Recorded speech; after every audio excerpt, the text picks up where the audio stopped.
स्वागत है आपका बुद्धिवार्ता सत्संग में। ये साप्ताहिक सत्संग है जो ज्ञान मार्ग के साधकों के लिए एक मंच है जहाँ पर हम सभी अपने विचार व्यक्त कर सकते हैं। और वो साधक जो ज्ञान मार्ग में आगे बढ़ना चाहते हैं पर उनके कुछ प्रश्न हैं तो वो भी यहाँ पर पूछ सकते हैं। ये सत्संग यूट्यूब पे भी अपलोड होता है, तो जो साधक सुन रहे हैं अगर उनके प्रश्न भी हो तो वो कमेंट के माध्यम से अपने प्रश्न पूछ सकते हैं। मेरे पास 4 प्रश्न हैं और मैं उनसे शुरू करता हूँ। अगर क्योंकि अनंत जी आप ही हैं आज, तो अगर आपके विचार भी कुछ हों इस पर तो बता सकती हैं, या फिर आपको लगता है कि किसी और तरह से इन प्रश्नों के उत्तर दिए जा सकते हैं तो आप भी बताइएगा, जिससे ज्ञान और पुष्ट हो सके हम दोनों का ही। जी अवश्य। मैं आगे प्रश्न पे बढ़ता हूँ। एक साधक पूछ रहे थे कि क्या साक्षी भाव विचार के अतिरिक्त और भी कुछ है क्या। तो शुरुआत में ऐसा होता है कि जब नेति नेति करवा के समझा दिया जाता है कि आप क्या हैं, कुछ साधक होंगे जो तुरंत समझ जाएंगे कि वो सभी अनुभवों के परे हैं। पर ऐसा भी हो सकता है कि साधक ये तो समझ जाए कि वो कोई अनुभव नहीं है, फिर भी अपने पुराने संस्कार के कारण बार बार वो किसी अनुभव को मैं ही मानते रहेंगे। ये बहुत ही सरल होगा उनके लिए जान जाना कि शायद मैं ये शरीर नहीं हूँ, नाम नहीं हूँ, कोई रिश्ता नहीं हूँ, पर किसी न किसी सूक्ष्म अनुभव को, जैसे विचार को या फिर स्मृति को मैं मानते रहेंगे।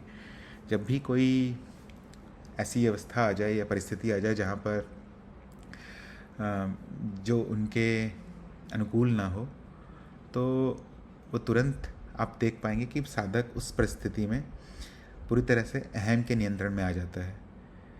तो कहा जाता है कि इस विचार को बना के रखिए कि आपका वास्तविक स्वरूप क्या है, क्योंकि आपको आत्मज्ञान तो हो गया, आप समझ तो गए हैं कि आप क्या हैं, जो सभी अनुभवों के पड़े हैं, ये आप समझ गए हैं। पर जब आप इस विचार को बनाकर रखते हैं तो इस विचार के अंत में साक्षी भाव शुरू होता है। कहने का मतलब है कि आप विचार तो ये बनाते हैं कि मैं अनुभव करता नहीं हूँ, मैं अनुभव करता हूँ और मेरे सामने जो भी है वो अनुभव है, मैं कोई भी अनुभव नहीं हूँ, सभी चीज़ मेरे सामने केवल प्रकट है। शुरुआत में ये एक विचार मात्र हो सकता है साधकों के लिए, पर जब आप इस विचार को बनाए रखते हैं तो ज्ञान अपने आप स्थापित होने लगता है। कहने का मतलब है कि केवल ये विचार साक्षी भाव नहीं है, इस विचार को बनाने का उद्देश्य इतना है कि आपको बार बार याद आता रहे कि जो भी अनुभव प्रकट है अभी, वो मैं नहीं हूँ।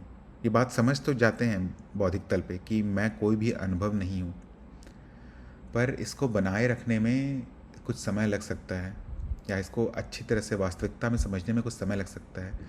तो ये विचार जब बना के रखेंगे आप कि मैं अनुभव करता हूँ, सभी अनुभवों के परे हूँ, तो स्वतः ही आप ये समझ पाएंगे कि जो भी घटना हो रही है उन सभी के परे मैं रहता हूँ। ये विचार बनाना और इसको वास्तविकता में समझने में अंतर होता है। जब तक ये विचार बन के रहेगा आपके सामने, आप पाएंगे कि बहुत सारे कार्य आप आसानी से नहीं कर पाएंगे, क्योंकि बहुत ही स्वाभाविक है, बहुत ही प्राकृतिक है। अगर आप एक ऐसा विचार बना के रखे हैं जो कि किसी परिस्थिति में ज़रूरी नहीं है, जैसे कि आप किसी से बात कर रहे हैं और वहाँ पर एक अलग विचार बना के भी रखे हैं कि मैं अनुभव करता हूँ, मैं साक्षी हूँ इस घटना का, तो आप बात सही से नहीं कर पाएंगे, आप सोच सही से नहीं पाएंगे।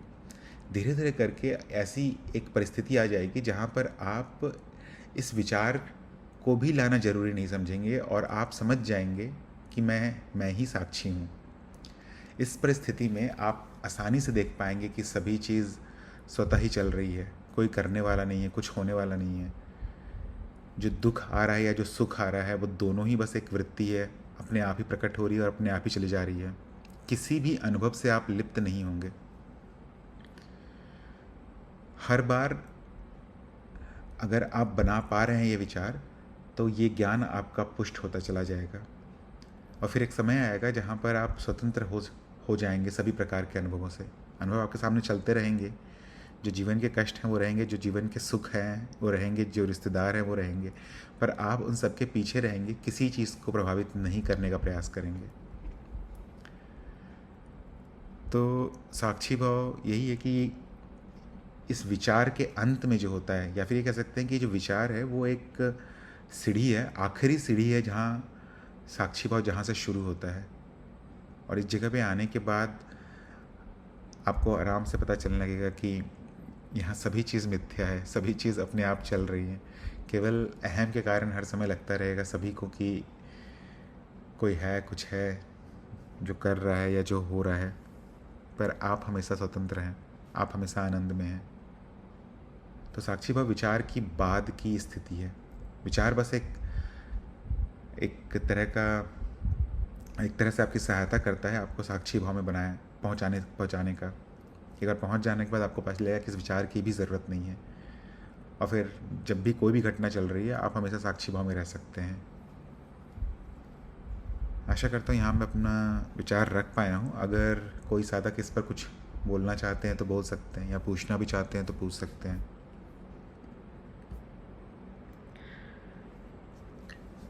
एक प्रश्न था यहाँ पे। हाँ राधा जी बोलिए। तो जैसे हम देखते हैं कि ये जो शरीर है वही सब करता, अपने आप ही होता रहता है। तो ऐसा मतलब शरीर को मदद मिल पाती है साक्षी भाव से, या जैसे अनुभव हो रहे हैं, पता है ये अनुभव इतने अच्छे नहीं है, तो अगर वो अंडरस्टैंडिंग नहीं आ पा रही है कि क्या करना चाहिए, तो वो जो बॉडी है उसको अनुभवकर्ता से मदद मिल पाती है अगर वो बहुत चीजें साक्षी भाव से देखता है? तो मतलब ये करना चाहिए नहीं करना चाहिए, जिससे बहुत सारे डिसीजन नहीं मेक कर पाते ना। हाँ तो हाँ वहाँ पे हाँ, मैं आपकी बात समझ रहा हूँ। यहाँ पर कोई भी मदद नहीं मिलेगी आपको, मतलब कम से कम अगर जो घटना अभी हो रही है उसमें तो मदद नहीं मिलेगी। जैसे अभी अगर कुछ भी चल रहा है, कुछ भी घटना हो रही है, तो उसके आप केवल साक्षी रह पाएंगे। पर साक्षी भाव में रहने से बुद्धि भी तेज होने लगती है, तो ये आप समझ पाएंगे कि अभी की घटना किस कारण से हो रही है। अब बस इतना होगा कि भविष्य में वो घटना दोहराएगी नहीं, या फिर बार बार नहीं होगी। ऐसा हो सकता है कि कोई एक घटना हो जो शायद पसंद ना हो जीव को, वो घटना बार बार हो जा रही है क्योंकि उस पर उसके कारण को जीव नहीं समझ पा रहा है। पर साक्षी भाव में रहने से आप ये समझ पाएंगे कि क्या है ये इस घटना का कारण। अब उस घटना को अगर उस कारण को अगर आप त्याग सकते हैं तो आप आसानी से त्याग देंगे उसी समय। साक्षी भाव में रहने से ये फ़ायदा होगा कि भविष्य में वो घटना नहीं होने की संभावना बढ़ जाएगी, क्योंकि अगर त्यागना होगा तो आप त्याग देंगे, और अगर त्याग नहीं सकते हैं तो उसका कुछ उपाय निकाल सकते हैं कि ऐसी घटना में मेरे साथ ऐसा हो जाता है, या फिर ये जीव के साथ ऐसा हो जाता है और ये फिर ऐसी प्रतिक्रिया करने लगता है जो कि सभी अनुभव खराब हो जाता है, ऐसा लगने लगता है। तो आप फिर कुछ ऐसा उपाय कर सकते हैं जहाँ पर फिर से वैसी ही परिस्थिति ना आ जाए, वैसी बुरी या फिर ऐसी परिस्थिति ना आ जाए जहाँ पे साक्षी भाव खो जाए। उसी समय ऐसा नहीं होगा कि कुछ भी बदल जाए। साक्षी भाव में ऐसा नहीं है कि किसी प्रकार का जादू हो जाए या फिर चमत्कार हो जाए। बस चमत्कार इतना रहेगा कि आप उस घटना को भविष्य में होने से रोक सकते हैं, वो भी जीव की कर्म की मदद से ही। किसी भी प्रकार का विशेष अनुभव नहीं होगा यहाँ पर। और जैसे जैसे साक्षी भाव बढ़ता जाएगा तो आप ये समझ पाएंगे कि जीवन के अभी तक के जो भी फल जो हैं, जीवन में जो भी कर्म हो रहे हैं, वो पुराने संस्कार की वजह से आ रहे हैं। वो संस्कार किसी भी कारण से हो सकते हैं। बचपन में कोई कुछ कह दिया हो, या फिर किसी की बात को केवल मान लिया गया है बिना अपने प्रमाण, बिना उस पर प्रश्न पूछे या फिर उसको प्रमाणित किए हुए। तो उन मान्यताओं की वजह से जो कर्म किया गया है जीव के कारण, जीव जो भी कर्म किया है उससे कुछ फल आ सकते हैं, और वो आएंगे ही। पर आप उन मान्यताओं को, जब ये फल आ रहे हैं उस समय अगर साक्षी भाव रहे तो आप इन मान्यताओं को उसी समय रद्द कर सकते हैं, जिससे कि भविष्य में कुछ ना हो। तो यही है उत्तर राधा जी। अगर आप कुछ और पूछना चाहते हैं तो पूछ सकती हैं। प्रवीण जी, एक हाँ प्रश्न अनिता है। जी पूछिए। हाँ, जैसे जैसे आ, चित्त को बता दिया गया कि आज से तुम विवाहित हो, शादी हुई या पता चल गया, तो वो उसी तरह से व्यवहार करने लगता है। अब वो पत्नी बन गई, कल तक वो नहीं थी, वो पत्नी के बारे में कुछ नहीं जानती, लेकिन वो पत्नी बन गई। ठीक है। लेकिन जब साक्षी के बारे में हमें पता चला या साक्षी हूँ हमने प्रमाणित किया, तो चित्त उसको क्यों विरोध कर रहा है या वो हमें क्यों स्मरण रखना पड़ रहा है? ये तो स्मरण जो हमें नहीं रखनी पड़ती है चीजें, वो स्वाभाविक रूप से हो जाती हैं, लेकिन यहाँ पर क्यों विरोध आ जाता है? क्यों स्मरण रखना पड़ रहा है? क्या ज्ञान प्रमाणित नहीं हो पाया है पूरी तरह? नहीं, ऐसा नहीं है कि जैसे आपने कहा कि कोई स्त्री अगर शादी कर लेती है तो चित्त मान जाता है इस बात को और ज्ञान को नहीं मानता है। नहीं, ऐसा नहीं है। अगर आप किसी को अगर आत्मज्ञान हो गया, इसी स्त्री को अगर आत्मज्ञान हो गया, अगर इनसे आप पूछेंगे कि आपको आत्मज्ञान है, जब भी आप पूछेंगी वो बोलेंगी हाँ। अगर आप उनसे पूछेंगे कि आप साक्षी हैं तो वो बोलेंगी हाँ। अगर आप पूछेंगे कि आप विवाहित स्त्री हैं तो बोलेंगी हाँ, माया के स्तर पे मैं हूँ। बस ये है कि यहाँ पर एक ये मान्यता है कि जो ज्ञान है वो साक्षी है। साक्षी और साक्षी का ज्ञान दोनों अलग चीज़ है। जिस तरह से जैसे उदाहरण दिया जाता है हमेशा कि आज से 1 साल पहले आपने क्या खाया होगा वो आपको याद नहीं होगा, उसी तरह से साक्षी का ज्ञान भी एक विचार मात्र ही है जो आएगा और चला जाएगा। अब ये ज्ञान स्थापित हो जाए ऐसा नहीं होगा, कभी भी नहीं होगा। 100% स्थापित हो जाए ऐसा कभी भी नहीं होगा। कुछ ना कुछ होगा ही, किसी न किसी रूप में तो ये जीव प्रकट होगा ही। जिसे ये ज्ञान चाहिए था वो किसी न किसी रूप में तो प्रकट रहेगा ही। भले ही मान लीजिए मनुष्य नहीं तो किसी देवी देवता के रूप में ही प्रकट हो, पर वो माया का ही रूप होगा और माया में कुछ भी नित्य नहीं होता है। ये ज्ञान जो साक्षी का है वो भी नित्य नहीं रहेगा, वो भी आएगा चला जाएगा। बस ये हो जाएगा कि सब आपका जो ये ज्ञान है उसके प्रति इतना प्रेम हो जाएगा, जैसे इस शरीर को सांस लेने के प्रति इतना प्रेम है क्योंकि वही उसका मूल है। अगर सांस रहेगा तो शरीर चलेगा। उसी तरह से अगर ये संस्कार इतना गहरा हो जाए कि मुझे साक्षी का स्मरण रखना ही है हर समय, तो ये ज्ञान बार बार आने लगेगा, लंबे लंबे समय तक रहेगा। पर ऐसा कभी भी नहीं होगा कि ये 100% समय तक रहेगा। तो जो ये प्रमाणित हो गया ये भी आपको पता है, आपके पास ये प्रमाण भी है, आप ये जान भी रहे हैं कि ये आता भी और चला जाता है। और ये इसलिए आता जाता है क्योंकि ये माया है, माया में कुछ भी नित्य नहीं रहेगा। तो ये सभी साधकों के साथ होता है। बस ये ज्ञान कितने देर तक किस साधक के पास है इसमें अंतर हो सकता है, और वो होगा क्योंकि किसी साधक को ज़्यादा प्रेम हो साक्षी से, किसी को कम हो। और ये भी इसलिए हो सकता है क्योंकि जीवन की परिस्थितियाँ अलग अलग हो सकती हैं।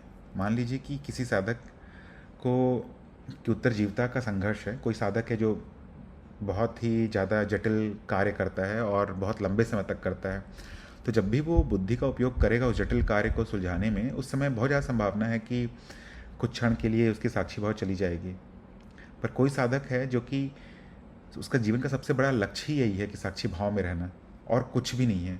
अपमान हो जाए, खाना ना मिले, घर से निकाल दिया जाए, समाज से निकाल दिया जाए, अगर ये सब के अलावा भी अगर वो साक्षी को रखना चाहता है तो फिर बहुत ज़्यादा संभावना है कि उसकी साक्षी भाव ज़्यादा लंबे समय तक रहेगी। तो जो शुद्धिकरण का जो हम कहते हैं इस कार्यक्रम में, जो गुरुजी कहते हैं, वो शुद्धिकरण का सबसे मूल यही है कि उस चीज़ को ढूंढना जो आपके साक्षी भाव को हटा दे रहा है। एक सांसारिक व्यक्ति के लिए शुद्धिकरण कुछ भी हो सकता है, ये मत खाओ, इस दिन मत जाओ, इस दिन मंदिर जाओ, या फिर कुछ भी करो। हजारों प्रकार की चीज़ें हो सकती हैं जो शुद्ध हो सकता है और अशुद्ध हो सकता है। पर एक ज्ञान मार्गी के लिए केवल ये सबसे महत्वपूर्ण शुद्धिकरण वही है, हर वो कार्य को हटाना जो उसके साक्षी भाव के साधना में बाधा बन रहा है। तो अगर जैसे जैसे ये बाधा हटने लगती है वैसे वैसे ये ज्ञान लंबे समय तक रहने लगता है, क्योंकि अहम के पास कोई कुछ और पकड़ने के लिए रहता नहीं है। अगर अहम को ये पता चल जाए कि मुझे ये कार खरीदनी है और वो सबसे ज़रूरी है मेरे जीवन में, तो साक्षी भाव को वो दूसरे पायदान पे ले आएगा, कार खरीदने को पहले पे ले आएगा। तो ज़्यादा समय तक कार कैसे खरीदना है वो ये सोचता रहेगा और साक्षी के बारे में दूसरे नंबर पे सोचेगा। पर अगर वो साक्षी को ही ऊपर कर दे तो लंबा समय रहेगा साक्षी का ये ज्ञान। पर फिर भी किसी भी स्थिति में साक्षी भाव आता जाता ही रहेगा, क्योंकि ये माया है, कोई रोक नहीं सकता है और कोई करने वाला भी नहीं है, लाने जाने वाला भी नहीं है यहाँ पर। तो ये मेरे विचार जी हैं। जी, धन्यवाद, बहुत सुंदर। जी। प्रश्न आया है कमलेश जी का, कि पूछ रहे हैं कि कर्मों को अच्छा कैसे करें, क्या कुछ ना करें, जो हो रहा है उसे स्वीकार कर ले, साक्षी में तो चेतना बनी रहती है, तब तक सब कुछ अच्छा होता है, अगर और कोई उपाय हो तो निष्कर्म की ओर रखें। ये समझ में नहीं आया कमलेश जी, आपका मनन है या फिर आप उत्तर दे रहे थे पहले का? मैं फिर भी अपने विचार बता देता हूँ यहाँ पर। ये भी एक प्रश्न था मेरे भी, जो मैं आज चर्चा करने वाला था। दूसरा प्रश्न ऐसा ही है मेरा, मिलता जुलता, कि कर्मों को अच्छा कैसे करें। तो देखिए, यहाँ पर द्वैत और माया के बीच में आप दोनों स्तर पे आप बात कर रहे हैं। देखिए, जब तक आप साक्षी भाव में रहेंगे, तब तक कुछ भी कर्म ऐसा नहीं है जो अच्छा है या बुरा है, बस हो रहा है, वहाँ करने वाला तो कोई नहीं है। अभी आप द्वैत में हैं, जहाँ आप साक्षी हैं, और एक के बाद एक घटना घट रही है जिसे हम जीवन समझ रहे हैं। जब तक आप अकर्ता भाव से देखते रहेंगे, अगर आप अकर्ता समझ गए हैं और ये जान रहे हैं कि सभी घटनाएं अपने आप ही हो रही हैं, तो फिर ये अच्छा बुरा जैसा कुछ भी है नहीं जो किसी भी कर्म पे लगता है। पर अगर आप माया के स्तर पे पूछ रहे हैं, तो बस इतना ही है कि जिसमें कम से कम आप इतना कर पाएँ कि हिंसा ना हो, ना ही आपके प्रति ना ही किसी और के प्रति, तो उसे अच्छा कर्म कहा जा सकता है। बाकी सभी चीज़ साधक के ऊपर निर्भर करता है कि वो क्या या किस परिस्थिति में रह रहे हैं, कैसे समाज में रह रहे हैं, किस चीज़ को अच्छा कहा जाएगा। क्योंकि अगर समाज में रहना है तो फिर जिसको भी समाज अच्छा कहेगा, उस कम से कम वो दिखाना पड़ेगा आपको करते हुए। अगर आप एक देश में रहें, उसके बनाम दूसरे देश में रहें, तो ज़रूरी नहीं है कि दोनों देशों में एक ही कार्य को अच्छा कहा जाएगा। किसी जगह पे एक ही कार्य को नीच देखा जाएगा, किसी की जगह उसी कार्य को बहुत ही स्वाभिमान के साथ देखा जाएगा। तो इस मेरे ख्याल से इस विषय या फिर इस चीज़ पर आप ना ध्यान दें कि क्या अच्छा है क्या बुरा है। हाँ, अगर व्यावहारिकता में कोई आपके सामने आ जाए, कोई सांसारिक व्यक्ति, तो आपको पता होगा कि समाज में कैसे रहते हैं और कैसे किसे अच्छा कार्य कहा जाता है, वो करना है। पर जब आप ज्ञान में हैं तो कुछ भी ऐसा नहीं है कि क्या अच्छा है और क्या बुरा है, क्योंकि कुछ भी आप नहीं कर रहे हैं। बस ये आपको देखना है कि जो भी कर रहे हैं, क्या वो आपके साक्षी भाव को हटा तो नहीं दे रहा है, या फिर जो भी इसका नंबर है आपके महत्वपूर्ण कार्यों में, उसमें इस साक्षी भाव की साधना को पीछे तो नहीं भेज दे रहा है। अगर भेज दे रहा है तो मेरा ऐसा मानना है, अगर मान लीजिए साक्षी भाव की प्राथमिकता को कम कर दे रहा है, तो मेरा ऐसा मानना है कि फिर वो कर्म कम से कम साधक के लिए अच्छे नहीं है। क्योंकि फिर जीवन का जो लक्ष्य है, अगर वही पीछे चला जाए तो फिर साधना करने का लाभ क्या। ऐसा भी हो सकता है कि किसी परिस्थिति में साक्षी भाव भले ही साधक का लक्ष्य हो पर ना कर पाए, वैसी परिस्थिति में आपको बस कुछ समय इंतज़ार करना होगा या फिर अपने जीवन को सरल बनाने का प्रयास करना होगा, जिससे कि साक्षी भाव की प्राथमिकता वापस से आगे बढ़ जाए। बाकी आप अच्छे कर्मों और बुरे कर्मों के बारे में अगर ज़्यादा चिंता ना करें, बस साक्षी भाव में रहने का चिंता करें। क्योंकि अच्छे कर्म बुरे कर्म जो भी समाज कह रहा है, जिस भी चीज़ को वो बस हो रहे हैं। आपका काम केवल इतना है कि उसके दृष्टा बने रहना। अगर साधक के लिए किसी समय बुरा कर्म करना जरूरी होगा तो वो होगा ही। अगर सबसे ज़रूरी चीज़ वही होगा तो वो होगा ही, भले आप जानते भी रहें कि वह बुरे कर्म है, तब भी वो होकर ही रहेगा। और अगर आप ना प्रयास करें और अगर अच्छे कर्म होने हैं तो वो होकर ही रहेंगे, क्योंकि करने वाला कोई नहीं है। तो इसके परे रह सकते हैं आप हमेशा। पर अगर आपका प्रश्न इसके अलावा कुछ और था तो आप बोल कर भी पूछ सकते हैं, या फिर से कुछ लिख सकते हैं जिससे मुझे समझ में आ जाए। प्रणाम प्रवीण जी। हाँ बोलिए। प्रणाम सभी को।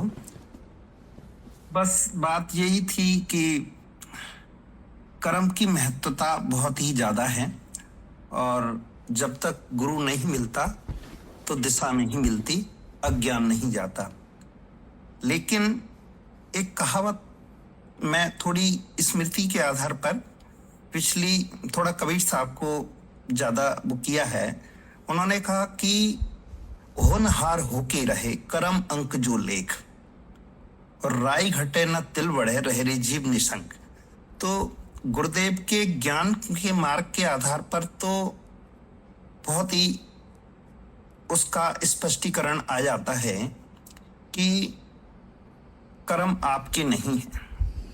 आप अगर उसको मान कर करके चल रहे हो तो वो वहां कर्ता भाव आ रहा है, फिर भोगना भी उसको पड़ेगा। कर्ता सो भोगता। तो जो पुराना प्रारब्ध है वो सामने खड़ा है, वो हमारे लिए अज्ञेय टाइप का है, मालूम नहीं है। लेकिन गुरु देव ने जो संकेत दिए हैं कि आप इन सब चीजों पर नियंत्रण, चाहे वो साक्षी भाव से हो या ज्ञान आधार पर आपकी चेतना बनी रहे, आपकी सुरती सही तरीके से लगी रहे। बस मैं इतना ही जानना चाह रहा था कि अच्छे बुरा आजकल क्या है कि केवल कर्मों के ऊपर आ जाता है प्रवीण जी, और बिना कर्म के कुछ यहाँ पर होता नहीं है। लेकिन अगर जो हो रहा है और गुरु के मार्गदर्शन के हिसाब से सब चीज को समझ ही लिया है कि कर्म किस तरीके से हो रहे हैं, उसको यहाँ पर करता कोई नहीं है, तो कभी कभी पुरानी धारणाएं, मान्यताएं ऐसी टकराव हो जाता है जिससे कि इस तरीके से अज्ञान रूपी एक प्रश्न के रूप में आके खड़े हो जाते हैं।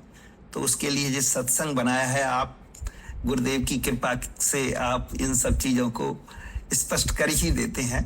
तो पहले तो आपको बहुत बहुत धन्यवाद कि आप मार्गदर्शन करते हैं और एक जो भी प्रसन्न रहते हैं उससे थोड़ा सा एक निर्मल हृदय हो जाता है। इसके लिए आपको बहुत बहुत धन्यवाद। और जो भी प्रसन्न पर आप प्रकाश डालेंगे वो और मैं थोड़ा सुन लेता हूँ जी। धन्यवाद प्रवीण जी, आपको गुरुदेव को प्रणाम जो है। धन्यवाद कमलेश जी। आपने सही कहा कि अगर यहाँ पर कर्म प्रधान हो जाता है, जब तक माया के स्तर पे हम रहते हैं सभी चीज़, तो वही है जो मैं पहले कहा कि अगर संसारिक व्यक्तियों से वार्तालाप हो रही है या फिर वहाँ पर कुछ कर्म हो रहा है, अगर व्यवहारिकता में जो भी सही है वो तो पता ही रहता है, तो उस समय वही करना है। पर आप ये इस चीज़ से निश्चिंत रह सकते हैं कि अगर आप साक्षी भाव में हैं तो भविष्य के कुछ भी कर्म नहीं जुड़ रहे होंगे, क्योंकि साक्षी भाव में रहने का ही मतलब ये हो जाता है कि अकर्ता है, मैं नहीं कर रहा हूँ, बस हो रहा है। अहम किसी चीज़ की जिम्मेदारी नहीं लेता है उस समय, तो वो कुछ भी संचित नहीं करेगा। और बाकी जिस आपने जो प्रारब्ध या फिर जो होना है जिसके बारे में कहा, बहुत ज़्यादा संभावना है कि हम सभी लोगों का, जो भी ज्ञान मार्ग से जुड़े हुए हैं, कि हम सबका सबसे मुख्य प्रारब्ध जो होगा इस जन्म का, वो ज्ञान लेना ही होगा। तो वो चल रहा है। अगर इसके अलावा कुछ होगा तो वो गुरुजी सीधे वो कर देते हैं कार्य, या फिर संकेत भेज देते हैं जिससे कि साधक कर देता है। तो चलते रहिए जैसा जैसा कर रहे हैं आप, और गुरुजी से अगर आपको कुछ संकेत मिले तो उस पर आप आगे बढ़ सकते हैं। मैं आगे बढ़ता हूँ। दूसरा प्रश्न ऐसा ही था जो जैसा कमलेश जी ने पूछा था, फिर भी मैं थोड़ा उस पर चर्चा कर लेता हूँ। एक साधक पूछ रहे थे कि साक्षी भाव की साधना के समय क्या क्या आवश्यक होता है।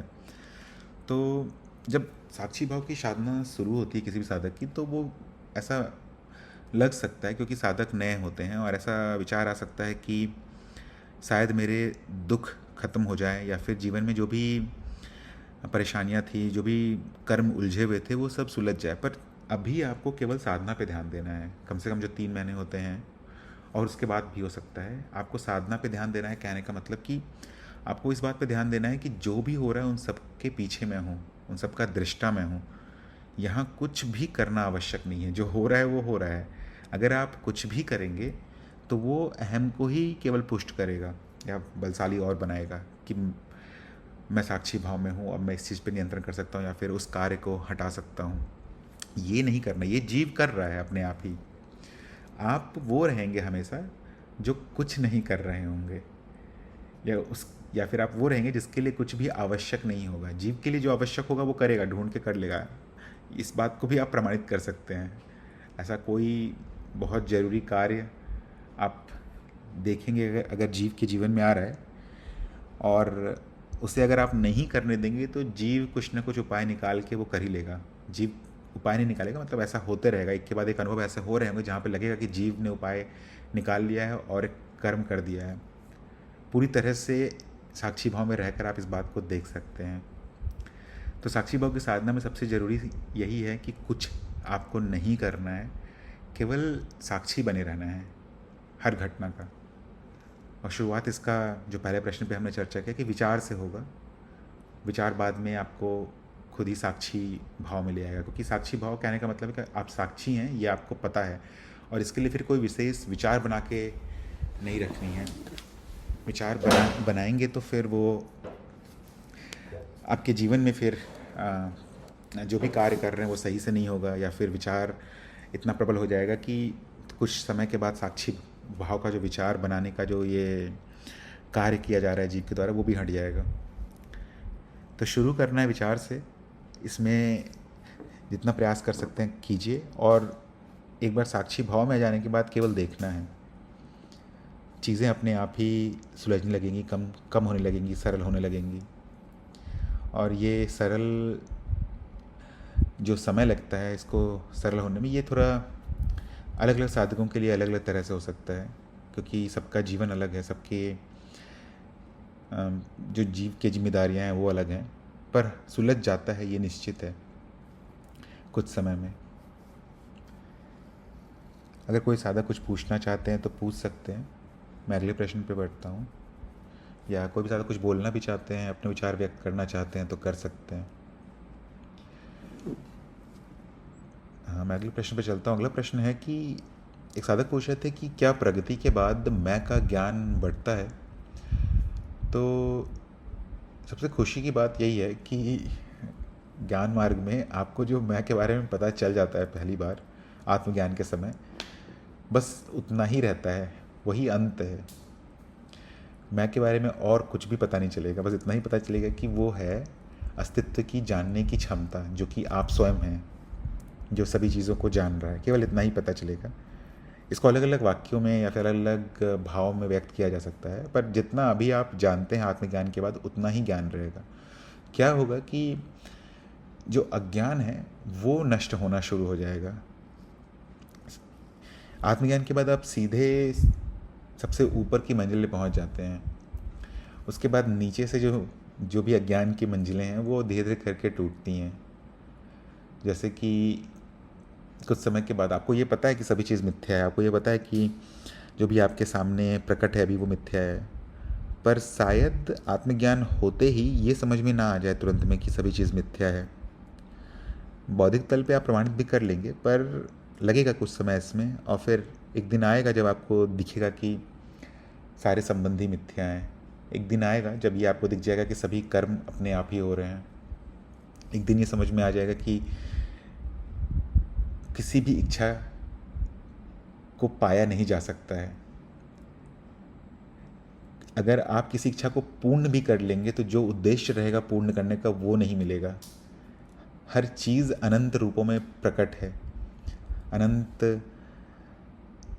विचारों के रूप में प्रकट है हर इच्छा। अगर आप पाने का भी प्रयास करेंगे किसी भी चीज़ को, वो कभी नहीं पाया जा सकता है, पर नाटक हमेशा चलते रहेगा कि मुझे पाना है।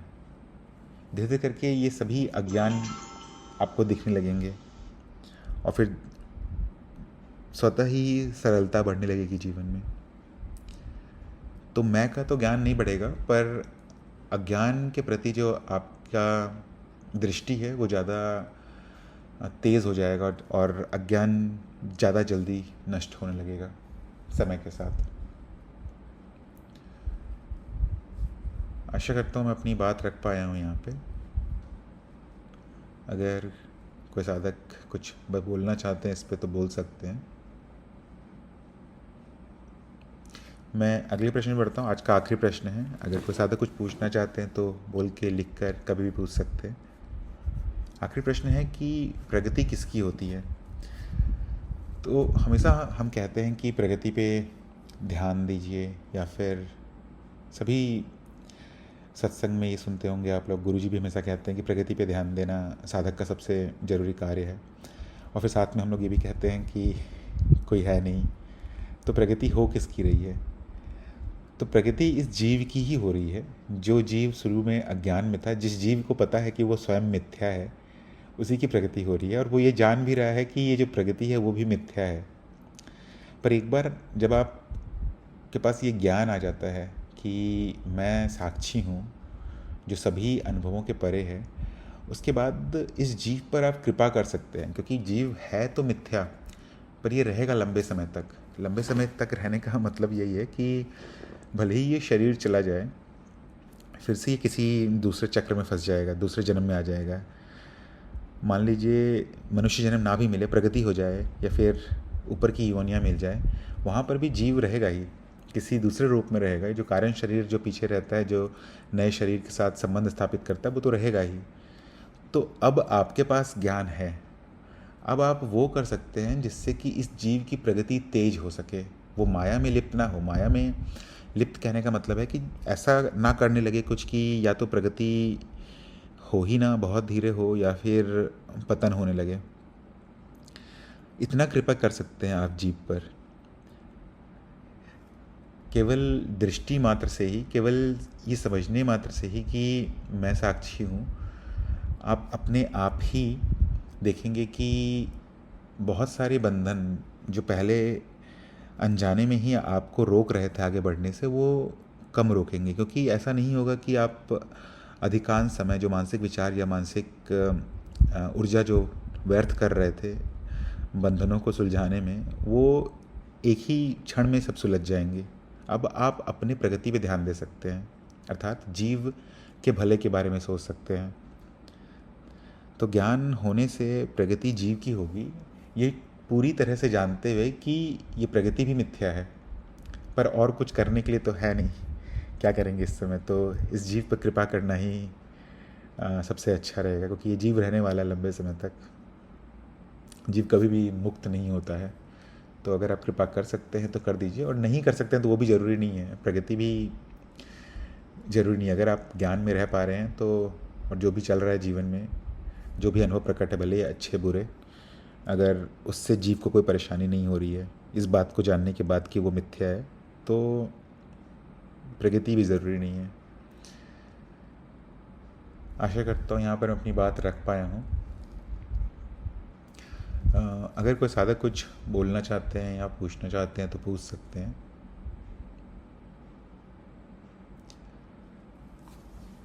नहीं तो आज का सत्संग हम समाप्त करते हैं। सत्संग में जुड़ने के लिए सभी साधकों को धन्यवाद।